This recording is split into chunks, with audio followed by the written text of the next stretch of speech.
News Talk 1400 KFRU is proud to present the KFRU Heritage Series. It's a one-hour perspective on the events and the people whose lives have contributed to the heritage of Boone County. Listen each Sunday at 7 a.m. and 7 p.m. The KFRU Heritage Series. From News Talk 1400 KFRU. Looking forward to this Heritage Show because Norm Benedict is our guest, and some of you who have long memories of KFRU's history may have remembered him doing certain things that we'll talk about during this show, and he's been a part of this community a long time. So, Norm, it's good to talk to you. How are you? Fine. Good to talk to you, too. All right. Let's delve right into KFRU. We might move to other things, and we can talk about your book perhaps later on in this program, but I'm curious as to refreshing some memories about KFRU. What's your first memory of KFRU? When I came in as a guest at the age of about 11 or 12, Hal Walther, Skip Walther's father, was the disc jockey, as we called him in those days. And I can't remember what the occasion was, but he invited me to come join him on the air. And I expected just to sit there and watch him. In the old Studio B in the old building, which was a new building then. Yeah.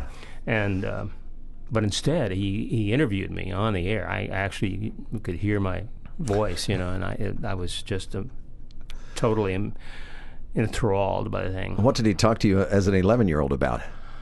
I think we talked about music, as I recall, because there were in those days at 5:30 every day. For 15 minutes, 5:30, 5:45, there was a program called The Big Three, and it was the top 3 tunes in the nation on that day, and they would play them and talk about them. And he was the guy on-air guy at that time.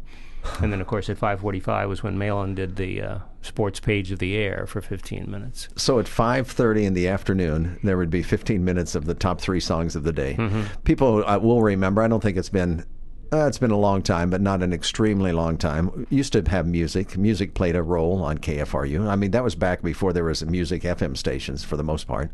Oh yeah, there were just 2 stations on the air, at this time, which was about 1950, I guess, there was just KFRU. And later on, KTGR came on, and then KBIA.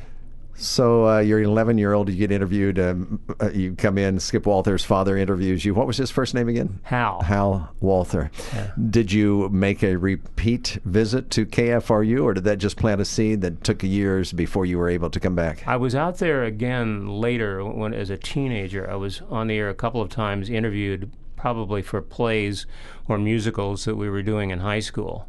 And and of course in those days KFRU was considered more talk than anything else, but it was talk and music combined. And so you had guys that later on and well into the 1970s who had daily, hourly, several hour shifts of 2 or 3 hours a pop, one guy, then another, and so on. The thing about it is, again, radio has changed quite a bit now, but what it used to be like, where you would have constant live people, and it was 24 hours a day. There would be somebody in there that had, for the most part, live programming. I understand that there could be some satellite, although it wouldn't have been a satellite, lined-in programs, but, I mean, for a good portion, it was live after live after live. Mm-hmm. Oh, absolutely. In fact, when I was working there as an employee, when cartridge machines became available, we thought we died and gone to heaven. It was just incredible because you had records. Sometimes they were huge. They would come like from Anheuser-Busch. That would be about the size of a beach ball. That you'd have to play or read live commercials while you had a record cued with your right hand, and using your left to flip the switches. See, I remember cartridges, and we used to have our commercials on those, and oftentimes the music on those. But you're talking about commercials being on records. also. See, that's tough, and then that would be hard to cue those things up, because those things, they may have lasted a little bit longer at that point in time, but still, you're doing some major working. Do you remember how many turntables there were in the studio that you were using at one time? In Studio B, there were 2, and Studio A, when we moved in the big studio, there were 2. But then there was that control room, as you remember, that had, as I remember, 3. Yeah. I don't remember much about that. When what kind of shifts did you work when you were working at KFRU? When I first began, that's another great memory. I was hired to work the weekends, the graveyard shift. And in those days, they went off the air at 2 o'clock in the morning on Saturday and Sunday mornings, and then they went off the air at midnight every other night of the week. And so I was told that when I was going on the air at 10 o'clock Saturday night, and the person who was on the air before me would teach me how to run the board. Well, as it turned out, it was Clark Seacrest, who went by the name of Joe Clark, who later became a sports writer for the Rocky Mountain News. His first stint on the air was that night. The one leading up to your first stint. So he was on from 6 to 10. I was on from 10 to 2. And so it was the blind leading the blind. And the first thing we started with after the news, which was remote, because it came from, with the Tribune building downtown. Not the current one, but where the Candy Factory building. He had no idea how to hit the remote, and we had to sit there and figure it out. We kept throwing the wrong switches until we hit the right one. So at that point in time, were you playing like you're playing popular hits of the day, probably? I mean, it was kind of like a disc jockey playing top 40 or something of that matter. Yeah, that's a good question. The Disc Derby, which was the program we had on at night, which was every night except the weekends, that went on the air at 10:30 and went till midnight during the week. That was just the popular songs of the day. But during the day, like I was on the air from 1 to 4 every day. I could bring in my own music and play it. Wow. Which I did, a lot of times. But we had an enormous library, as you remember. Yeah.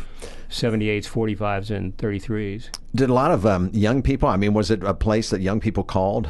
Did you take a lot of calls and solicit those, or was that something that they we did, but except for the ubiquitous party line, we didn't put them on the air. Usually, but sometimes we would make comments about a call that we had received. Yeah. And in fact, sometimes it was incredible. We'd get these really personal calls. Like one evening, we had a storm going on north of Columbia that was just outside the city limit. It was pretty serious. And a woman called me late that evening, and I was the only one there, told me that her husband was in some little farmhouse about 10 miles north of here, and if anything happened to him, she'd hold me personally responsible. Oh, wow. The responsibility of radio. Yeah, we get asked a lot of questions. We're supposed to know all the answers. I didn't know we were supposed to protect all the people. Norm Benedict is our guest. He's worked at KFRU. How many years then did you work at various ways and in various roles at KFRU? All in all, probably about 5 years. So yeah. I worked part-time for about 3 or 4 months, and then I worked full-time for about 3 years, and then part-time again as an on-air person for another couple of years. The building that you're talking about is the one next to Jack's Gourmet Restaurant, across from where Westlakes would be right now, and that is the building that the people who bought KFRU in the early 90s stayed there for a little while and then moved KFRU up to its current location across from the entrance to the Columbia Country Club and near the Stevens College Horse Stables. Can you describe that building? Can you describe what it was like to be in there and the feeling of that and just the overall impression of what radio felt like at that point in time? Yes, even talking about it is still kind of a thrill for me, and I think I put this in the book too. But most people rarely would come in off the street, which was actually Highway 40, before Highway 70 went through, to come in the front door. Although there was an airlock front door. And if you walked in that direction, you would walk into the main office, and on your left was where most of the people sat, and there were salespeople, traffic people, writers, a woman whose last name was Brown, and her nickname was Brownie, and she was the receptionist would be right inside the front door to the left. And then to the right, there were two offices. Felix Legrand was in one. He went to the Missouri Bankers Association later, and he just recently passed away.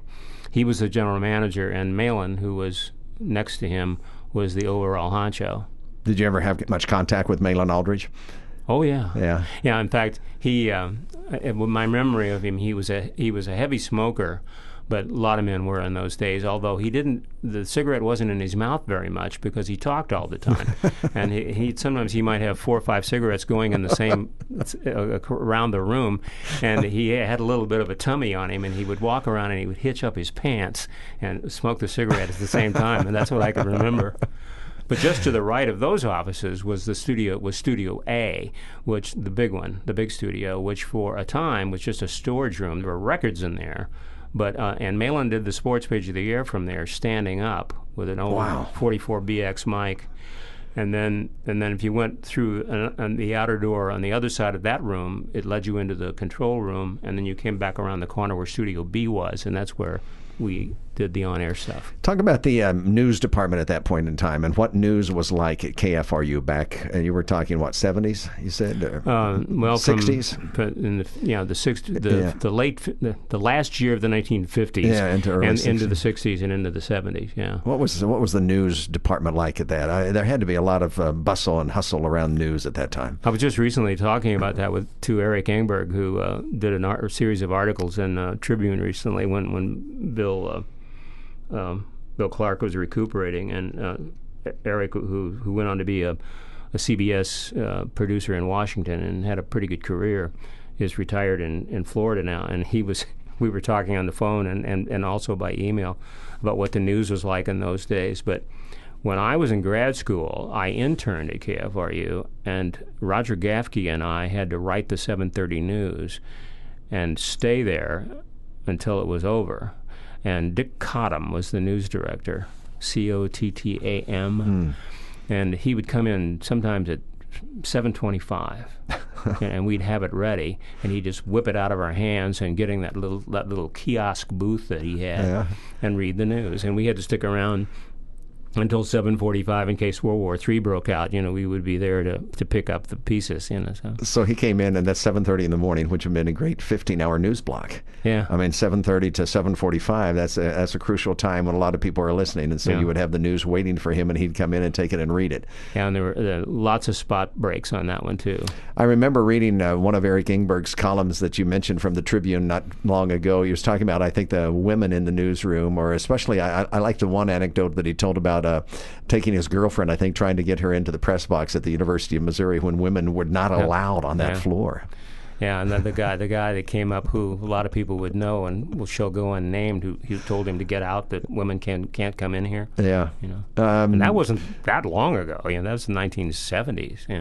Late 60s. Now, by then, when you're talking about, was the newsroom up at the KFRU building then, or had it been moved up from the Tribune at that point in time? When I was first working there, no, it was still in the old candy factory location, and it was literally a kiosk. It looked like an elaborate Turkish telephone booth. That's what it reminded us of, and it had a window that was about maybe 3 feet long and about 18 inches high, and you could see through and see people in there. But if you had more than two, you couldn't get more than two people inside that thing at once. It was pretty small. If you were writing news at that point in time, were you getting your news over teletypes? Were you making phone calls? How was news gathered at that point in time for KFRU? Both. It was what Roger and I normally did was that there would be stuff written overnight that we'd pick up on, but most of the time we just rip stuff off the wire and then put it together in a summary. Remember how big the news department was back in the late 50s, early 60s when Engberg was coming along? When Eric was there, they were a little bit, they were beginning to grow, and I would say probably maybe 3 or 4 people max, and not all of those were full-time. Some were student interns. And they would cover certain meetings and have probably certain beats that they did. Has he told you much about things that he remembers as far as stories that he covered or people that he was involved with here? Yeah, what was amazing about it is that his recollections were so similar to mine, because the people that worked for the Tribune in those days were so fascinating to us. And a lot of times we just kind of stood around because we'd prep stuff and then give it to the on-air people, and then we couldn't leave. We'd have to stay there. So we'd look at the people in the building. And I can remember Jake Hamill, who was the managing editor of the Tribune, who Eric, of course, remembered vividly too. And he was a big man, and he always wore a Stetson hat, sort of a white version of a highway patrolman's hat. And he would put his feet up on the desk, and he cut the hairs out of his nose with copy scissors. Gosh. Now, how did the newspaper reporters, and I think Eric touched upon this some in his columns, how did they treat the radio reporters and the radio news people? It depended on who you were. If you were a kid, then they'd look down their nose at you. The woman who was, I remember, the church editor, looked like a woman of the streets, and you did not talk to her, because if she did, you get a string of expletives thrown back at you. She was the church woman, reporting on church meetings and things like that? What's behind the byline sometimes. But they were pretty much, KFRU's news and the Tribune's news was, they did work together, but almost like they were thrown together, not because they wanted to. But they used the same facilities because in those days the KFRU was 50% owned by the Tribune, by the Waters family. We are going to take a break and pause for some announcements. We're going to continue on the Heritage Show, and we're hoping that you're enjoying this conversation. We spent a lot of time in this segment and may pick up on it, the same thing about KFRU and some of the history, because KFRU has been woven into the fabric of this community quite well. So when we talk about things of KFRU, we're talking about things of Columbia and Boone County with Norm Benedict on News Talk 1400 KFRU. This is the KFRU Heritage Series. More coming up on News Talk 1400 KFRU. This is the KFRU Heritage Series. Heritage Show takes so many different forms, and it just depends on who our guest is. And this guest today is one that can talk about KFRU and the community, and we'll get to some of his impressions growing up in Columbia. Norm Benedict is our guest. First segment, we were talking about the KFRU and some of the things that happened at KFRU, especially with news. And you mentioned Malin Aldridge. Now, Malin Aldridge, as I understand it, would go out and cover certain things that happen, like if there was an accident, or he would go out and be in a vehicle where he would come on the radio and say, if you see me and stop me, I'll give you some money. Did you have opportunity to be working the board or doing your show when he did some of those things? Oh, yes. He was we always called him, to his face, a frustrated highway patrolman. We called them news cruisers. I believe they were Dodges or Chryslers, I can't remember, but they were painted with KFRU News on the side. And when anything was about to happen, if it was during a decent time of the day or night, Malin would be there. And a lot of times he was there just because he wanted to be. He could have easily deferred to someone else who worked there and have them do the dirty work, but he loved it. And there were three guys who were highway patrolmen who used to come by all the time and drink coffee and relax there for a while. And one was Howard Hoffman, who later became the superintendent of the patrol. One was George Grazier, who a lot of people may know, and the other guy had a very common name. It was either Jim Smith or Bill Smith. I can't remember. All three of them really great guys. Did they give him some scoops? They had to talk about some of those things. They helped him a little bit. They teased him a lot too. You know? But I can remember one time we had what was really, I guess, a small tornado that hit Columbia. It hit the western edge of what is now the business loop over where Parkade Plaza is, in that area. And I was dispatched, even though I wasn't a member of the news department. I took one of the cruisers and went out to look at it and to report back on air what I was seeing. And so we used those vehicles primarily to get to the scene and then talk about what we were looking at. Yeah. What kind of, is there anyone doing news now? I don't know whether there'd be a radio person or anybody that all fits the kind of character that Malin Aldridge was when he was on the air. First of all, he had an incredible talent. He just had a natural affinity for doing it, and I think to this day, his play-by-play expertise was wonderful. And sadly, that was another thing Eric and I were talking about, because Malin is going to be posthumously inducted into the Missouri Sports Hall of Fame this year. And they can't find any tapes anywhere, no recordings of any kind. Like the 1954 baseball team in Omaha doing all that. National championship. Missouri football. Yeah. But we can't find anything. Al Germond, I have not talked to, but he may have something. I don't know. I've talked to Al a few times, and I know there's some things out there, but it's tough to get them. And some of the stuff, I can remember making a proposal to the University of Missouri. This was probably 15, 18 years ago. I can't remember exactly when it was, but we were putting together some sound, some archived sound, and we had a record. Again, like you were talking about the commercials on record, this was part of a sports broadcast. It might have been play-by-play, but I don't think it was. I'm not sure it was Malin Aldridge on that, but it was on a record that we had dug out when the move from the old KFRU studios up to the current place where KFRU is housed was made. So I don't know if those things are still around or not. It was. I don't know how many consecutive years Malin did the play-by-play, but they were at least 20 years. And Sparky Salkup was the color guy for most of that period. Bob Haig was the engineer, and those three guys would all be together all the time. And one of the jokes I can remember about them was that Sparky, who had a reputation for being a little on the tight side, they all were Scotch drinkers, and so there were always 5 away games. And Sparky would every year say the same thing: "Okay, I'll buy the first." And Malin, you buy the second, and Bob, you buy the third. And of course, they'd start over again, but there were just 2 more. So Sparky put himself at the end. That's right. So he only had to buy 1/5 He would be Scotch. the third, and they'd have the other ones. Norm Benedict is our guest on the Heritage Show. Was there a certain clout that came with being an employee or an announcer on KFRU? Yes, in fact, it is amazing. I had somebody come up to me at the grocery store about within the last month or so, and I was talking to Tom, the checker at Schnucks, who's so popular, little guy with a big mustache, and they said, "I don't know you, but your voice is so familiar." And it was because they had heard me on the air. Apparently, they lived here, moved away, and came back. Wow! And they lived here when I was on the air a lot. So it was probably one of those when there was a press conference or something like that. It wasn't kind of done until KFRU was there and kind of had a presence at that. It probably when the city was smaller, when I was one of 6 daily disc jockeys, then you could be somewhere in a public place and speaking with somebody, and people would look at you like they knew who you were, but they didn't. It was your voice they recognized. Did they?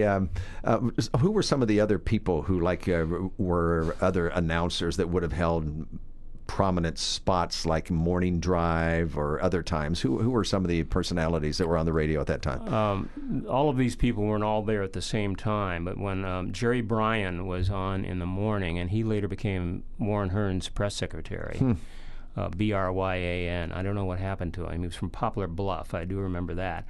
And Larry Zimmer, who was...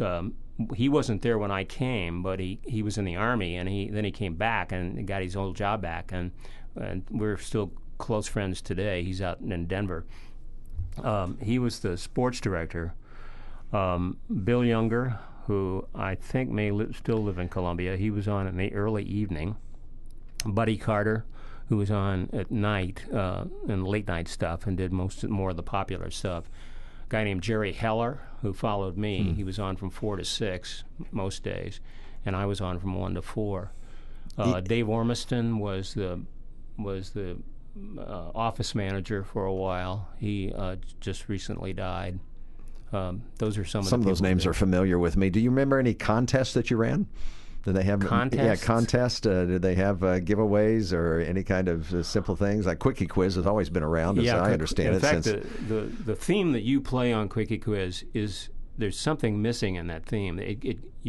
When that was re-recorded, it goes on for another 10 or 15 seconds, and you can, if you listen very closely, it's a bad edit. It's like you can hear it click off, but the song keeps on going on. There's another verse or something. Yeah, like there's that, another right? verse that we used to play. Yeah, how long is that? That's been on the air at least 60 years. Yeah, Al did some research on that, and somehow he was able to come up mid-50s or something like that. I mean, it's mid to early 50s. Yeah. And I imagine that was a jingle package that they probably sold. I mean, if you listen to the Quickie Quiz jingle, it doesn't specifically identify KFRU. I mean, it's something that other radio stations probably use sometime, I would guess. It was probably just public domain stuff. But as far as contests were concerned, we would many times we'd have contests that had to do with purchasing something in the way of a short spot on the air, and sometimes we were so overwhelmed with this that it was difficult. You'd lose your voice before you went out there. We had to have a backup nearby to take over in case you couldn't go on any longer. You know, it was literally just bang, so bang, bang, bang. You know, just one after the other. And there was one that was called something program, but I can't remember the name of it. It was like if you heard a spot and you went to that place that was advertised on the commercial and bought something, you got so many points, and you got these little tickets, and you'd collect these tickets, and then you could turn them in for cash. Wow! And that was, and at one time Studio A, that big studio, which we were not using then yet, was filled with those things. You know, there was just literally thousands of little pieces of paper. I think before we stop talking about KFRU and maybe move on to some other things, we would make a mistake if we didn't talk about Trading Post and Party Line. Now, any of us who have worked at a radio station that was similar to KFRU, and I've had that experience at other places, small town or whatever the community was that had a community service radio station would always have a Party Line and a Trading Post. Do you have any memories of those two? Yeah, I did Party Line a couple of times. I hated doing it because it was always the same people would call in. You know, and one time I didn't have time to put the delay together, and the delay that we used was remember outside in the old control room there were two huge magnecorders, and you'd record the head of one and then go down to the head of the other. Yep. And so you had 5 seconds to cut it if someone would say something bad. And so I faked it. What I did was at the beginning of the program, it'd say, we're going on a delay now, so there are going to be 5 seconds of dead air. And I said those words, and I just sat there for 5 seconds. and luckily I got away with it. But I think Party Line was... it was a place where people who never would call in would still listen to it because they would know. And the people who did call in regularly, and this happens again, almost every community that would have one, became regulars. Oh, yeah, they became part of the show. Like Paul Albert was one I can remember. It's funny because, that had a specific name of Party Line then, but now any talk radio show can basically emulate Party Line in some ways, unless you have guests on. But, if you have an open line, it's a Party Line. Once when I was doing Party Line, a woman called and wanted to speak to one of the announcers, and I said, "Well, he's not here right now." And she said, "Yes, he is. I just heard him." Well, what she heard was a recorded spot, and she heard his voice. And she figured if she heard his voice, it had to be live, and he was there. Yeah, but it was a recording. So you use cartridges after a while to do that, other than just live commercials, which would have been. Was there ever a time in KFRU history? There had to be where there were. It would have been before your time, paid announcers who were the commercial announcers like they would have had on something similar on television, or it always was just the host of a show, I suppose, that had to read the live reads? To my recollection, it was just the host of a show. Historically, KFRU, and of course German would know this, but in the first 20 years of the history of it, when it went on the air in 1925 in Oklahoma before it was brought up here, so it's got to be one of the oldest stations, AM stations in the United States. They had a lesser tie to the ABC network than they did later. And when I was a child growing up, there was a heavy connection between the local station and the local news and weather and so on and so forth and ABC. Yeah. So there was and then by the time I came along as an adult, there was less from the networks and more local stuff. Do you remember when Irene Haskins started working on KFRU sometimes with Ellen Schenk, because when I came on, those two were doing a game day every week, and I don't know how long that had survived prior to me taking over for Ellen when she went to the big city of Kansas City. But you were making periodic appearances on KFRU at that time. Yeah, I was with Ellen usually, I think, twice a month, and we just talk about a lot of different things, and I had a wonderful time with her. She had that great ability to sense who was speaking when, like you and I do too, so you don't talk over each other, which is always just gets on my nerves when I see it on television or hear it on radio today. And that's how I met you, because, in fact, I think I told you not too long ago, I've got recordings of you and I as far back as 1989. On cassettes. I would think you would sound good back then. I would be embarrassed to hear myself back then at that point in time. But Ellen was a staple of the afternoon. She held a talk show. By that point in time, I don't think KFRU was probably playing any music at that time, or very little if it was. That's when you began to switch over to talk. That's a good historical question. When did that really occur? Did it happen all at once, or was it gradual, or what? Because during my day, it was definitely music and talk. In fact, one of the programs that I used to carry when I was on the air from 1 to 4 out of New York was a program called Flair from ABC, F-L-A-I-R. It was hosted by Dick Van Dyke. And it was just a bunch of vignettes. And I'd play it in little bursts of like 10 minutes here, 10 minutes there. I've never heard of that. Yeah. Never heard of that. Lasted for a couple of years. Norm Benedict is our guest. Now, we'll take a break here in a second. We'll come back. I wanted to talk about some of the memories that you have shared in your book. But now, was your family here when you were born then? Have you been here your whole life? Yes, I'm a native. I was born at Noyes Hospital on 6th Street, which was the University Hospital. The building's still there, and I think it does say hospital above it, doesn't it? Yeah. That would be over near the engineering school, I think, isn't it? Yes, right next to it. Wow. So, where were your what would you consider to be your childhood home? Where was that? I lived on South 5th Street, which was a pretty little neighborhood in those days. You know where the Locust Street traffic way comes through and crosses 5th and then goes on up to, 8th Street or 9th Street? Yeah. Beyond that. Right in there is where we lived. And the house that we lived in from the age of 3 to 10 is still there.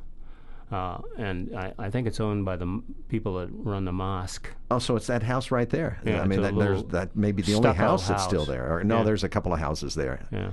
Huh, how about that? Every time you go by there, you can say, that used to be my home. Yeah, but next to it was a big lot, which is now mostly taken up by the street that came through. But it was a sweet little neighborhood in my day.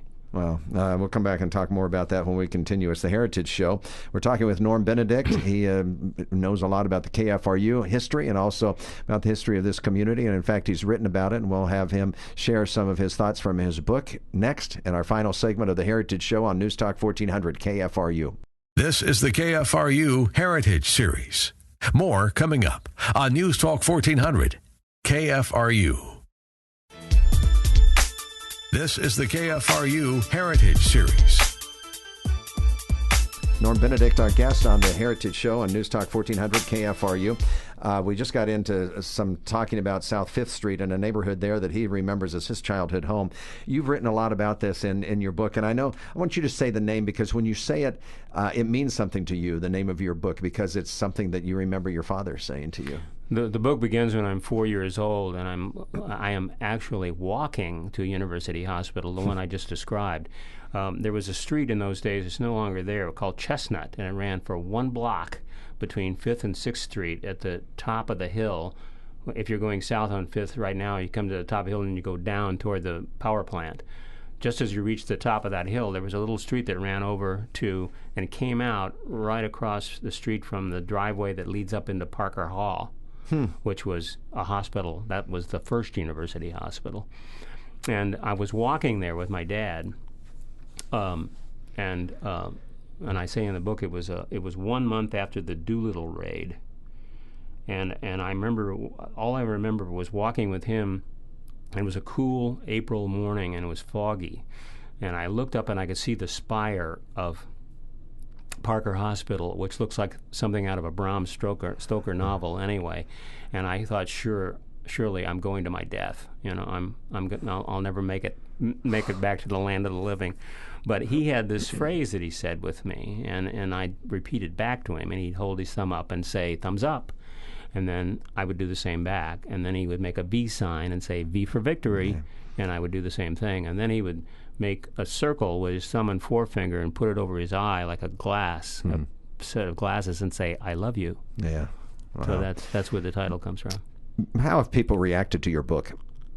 It's still selling nationally, and it's I'm not being able to retire to the Caribbean yet, but it's paying the utilities at least. But what's amazing about it is that people, perfect strangers, will email me usually, but sometimes call or write and thank me for doing it, because it reminds them of their growing up period, or it's someone who was born later who had no clue about this period of time and appreciated hearing about it. Because for some reason it is a period that few people have discussed. It runs from, in my book, from 1942 to 1955. So it goes from the dark days of World War II to the enormous economic boom and everything that happened in between.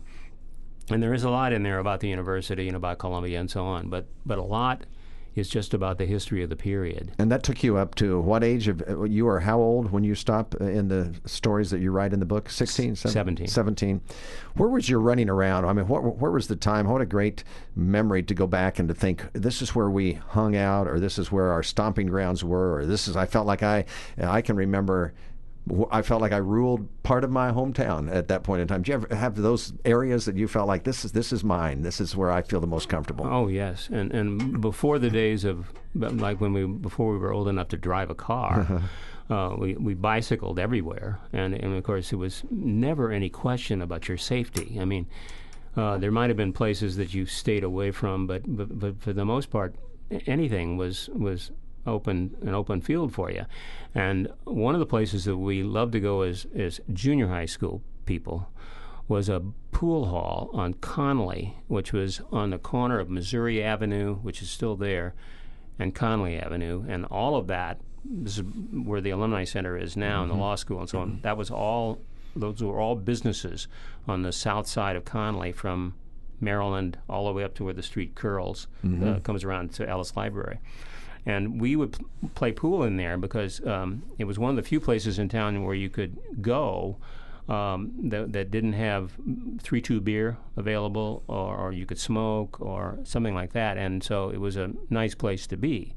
And there was a man whose last name was Luther, who owned the place, and he was a saintly fellow who put up with us, and we were fine. And it cost to play pool and play snooker, and we all got pretty good at it. But that's one place that we inhabited, in especially 8th and 9th grade. You know, that's so close to campus. I mean, now, can you imagine junior high kids being welcomed and kind of feeling like that was a comfortable place to be? It doesn't exist anymore, but if there were anything close to that, I'm not sure junior high kids would feel that comfortable that close to campus right now. In fact, at the time, I didn't even think about it, and later on I did. In fact, I have this in the book. We used to go to the Union all the time, shortly after it opened, because it opened in the early 50s, and we put music, put coins in the record machine and dance, and there would be students there too.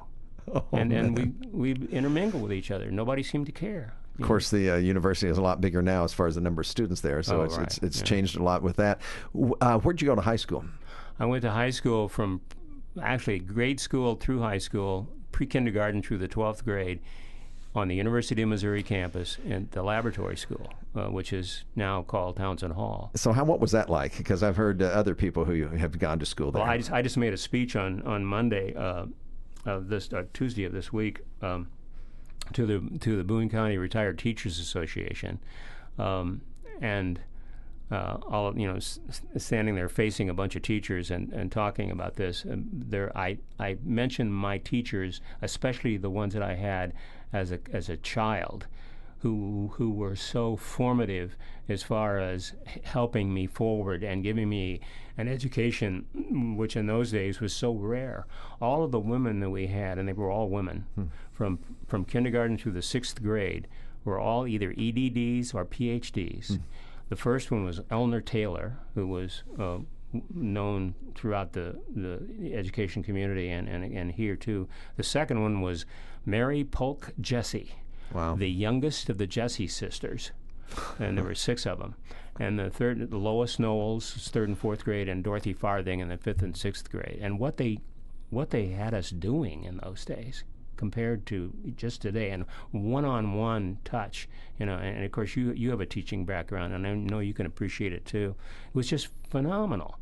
And that's one of the catalysts for writing the book. Later on, we decided that how we wrote letters to each other when we had gone away to school. We were all 17 or barely 18 years old, and we were homesick.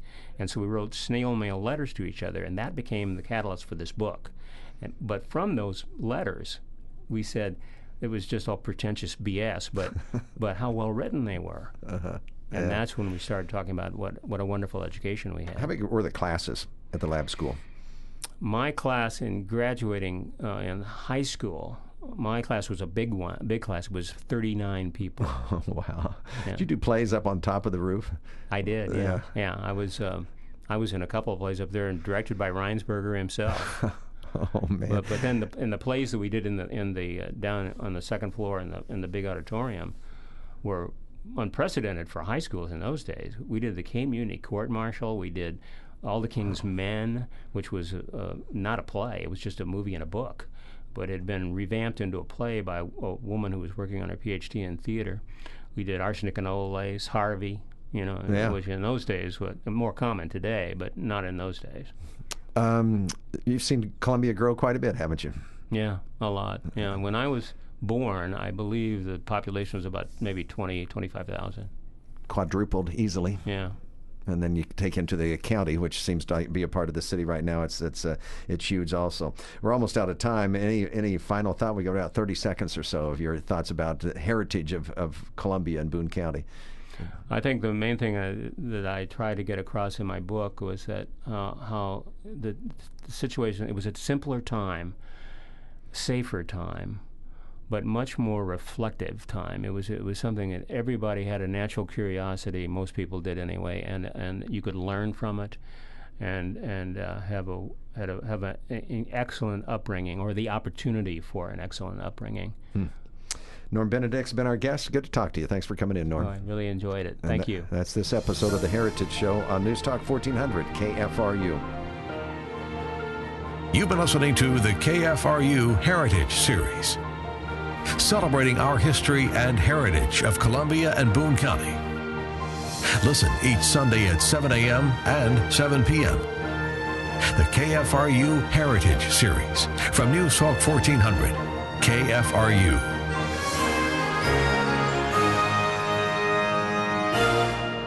Columbia.